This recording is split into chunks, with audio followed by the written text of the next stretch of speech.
നമ്മൾ വീട്ടിലാണെങ്കിലും ജോലി സ്ഥലത്താണെങ്കിലും നമ്മളൊരു നല്ല കാര്യം ചെയ്തിട്ടുണ്ടെങ്കിൽ നമ്മൾ സന്തോഷത്തോടെ നമ്മൾ പറയില്ല, നമ്മൾ അപ്രീഷിയേറ്റ് ചെയ്തില്ല. നമ്മൾ ഹോട്ടലിൽ ചെന്ന് നമ്മൾ ഫുഡ് കഴിക്കുകയാണ്, ഒരു നല്ല ഫുഡാണെങ്കിൽ അവിടെ കൗണ്ടറിലല്ലേ ഓണറോട് നല്ല ഫുഡായിരുന്നു കേട്ടോ എന്ന് എത്ര പേര് പറയാറുണ്ട്? പറയില്ല.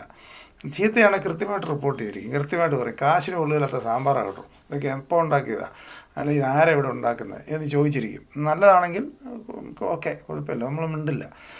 ഇത് ഇത് ഏറ്റവും കൂടുതൽ നമ്മൾ പഠിക്കേണ്ട 2 വാക്ക്, പ്രത്യേകിച്ച് മലയാളികൾ ഏറ്റവും കൂടുതൽ നമ്മൾ പ്രാക്ടീസ് ചെയ്യേണ്ട 2 കാര്യങ്ങൾ താങ്ക്യൂവും സോറിയാണെന്ന് പറയും. അതായത് ഇത് രണ്ടുമാണ് നമ്മൾ ഏറ്റവും കുറച്ച് ഉപയോഗിക്കുന്ന വാക്കുകൾ. വേറൊരാളിൽ നിന്ന് എന്തെങ്കിലും ഒരു ഇത് കിട്ടിയിട്ടുണ്ടെങ്കിൽ അന്നേരം താങ്ക് യു പറഞ്ഞ് ശീലിക്കുക. നമ്മുടെ ഭാഗത്ത് തെറ്റ് പറ്റിയിട്ടുണ്ടെങ്കിൽ സോറി പറഞ്ഞ് ശീലിക്കുക. ഇതൊരു വളരെ ഇമ്പോർട്ടൻ്റ് ആയിട്ടുള്ളൊരു സാധനമാണ്. എന്ന് പറയുന്ന പോലെ നമ്മൾ ഈ പറയുന്ന കാര്യങ്ങൾ മറ്റുള്ളവർക്ക് കൂടെ സന്തോഷം കൊടുക്കുന്ന ഒരാളായി മാറണം. അപ്പോൾ നല്ല എന്തെങ്കിലും ഇപ്പോൾ എവിടെ നിന്നൊക്കെയാണ് അറിവ് കിട്ടുന്നത്, അറിവുകളെല്ലാം നമ്മൾ എടുക്കുന്നത്, ഇതൊന്നും ഫ്രീ ആയിട്ട് കിട്ടുന്നതാണെന്ന് നമ്മൾ വിചാരിക്കരുത്. ഇതിൻ്റെയൊക്കെ എഫേർട്ടുണ്ട്. നമുക്ക് പലപ്പോഴും പറ്റുന്ന ഒരു പ്രശ്നം എന്താണെന്ന് വെച്ച് കഴിഞ്ഞാൽ നമ്മുടെ കാര്യം മാത്രമേ നമ്മൾ പലപ്പോഴും ചിന്തിക്കുന്നുള്ളൂ. പൊതുവേ നമ്മുടെ ഒരു രീതി അതാണ്. നമ്മുടെ കാര്യം മാത്രം ചിന്തിക്കുള്ളൂ, വേറെ സൈഡിൽ നിന്ന് നമ്മൾ ചിന്തിക്കത്തില്ല. ഹാപ്പിനെസ് ഷെയർ ചെയ്യുന്ന ഒരാളായി മാറണം, മറ്റുള്ളവർക്ക് സന്തോഷം കൊടുക്കുന്ന ഒരാളായി മാറണം.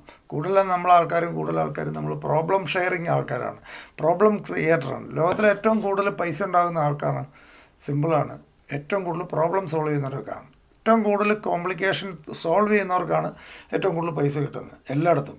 അവരെയാണ് ഏറ്റവും കൂടുതൽ ആൾക്കാർ ഇഷ്ടപ്പെടുന്നത്. വളരെ ഡിഫറൻ്റ് ആയിട്ടുള്ള ആൾക്കാരെ അക്കോമഡേറ്റ് ചെയ്യാൻ പറ്റുക.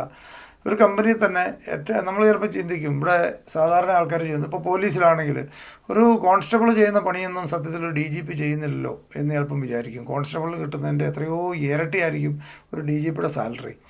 DGP എന്നാ പരിപാടി? DGP കള്ളനെ പിടിക്കാൻ പോകുന്നില്ല, ശവത്തിന് കാവൽ നിൽക്കുന്നില്ല, ഈ പണി രാത്രി ഉറക്കളച്ച് ഇവിടെ പോയി നിൽക്കുന്നില്ല, തല്ലുകൊള്ളാൻ റോഡിൽ സമരം നടക്കുന്നിടത്ത് പോകുന്നില്ല, ഇതൊന്നും ചെയ്യുന്നില്ല. പക്ഷേ പുള്ളിക്ക് ആ പൈസ മുഴുവൻ കിട്ടുന്നത് എന്ന് വേണമെങ്കിൽ നമുക്കൊരാൾക്ക് ചിന്തിക്കാം.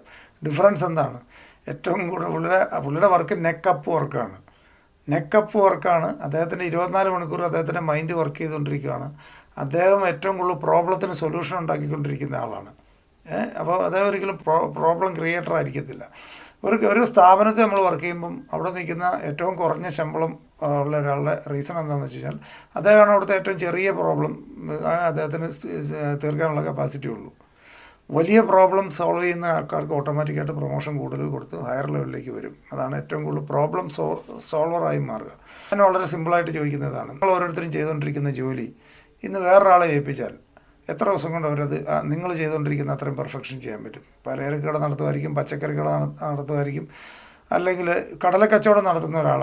നമ്മളാരെങ്കിലും ഇത് ഏറ്റെടുത്തിട്ടൊരു കടലക്കച്ചവടം നടന്നു, ആ കടലയുടെ ചൂട്, മൂപ്പ്, സാധനം അനുഭവിക്കുന്ന മണ്ണ്, ടെമ്പറേച്ചർ, ഈ സാധനങ്ങൾ അതിൻ്റെ കൂട് കുത്തുക, ഇതൊക്കെ പഠിച്ച് അവർ ചെയ്യുന്നവർ ചെയ്യണമെങ്കിൽ എത്ര മാസം എടുക്കും?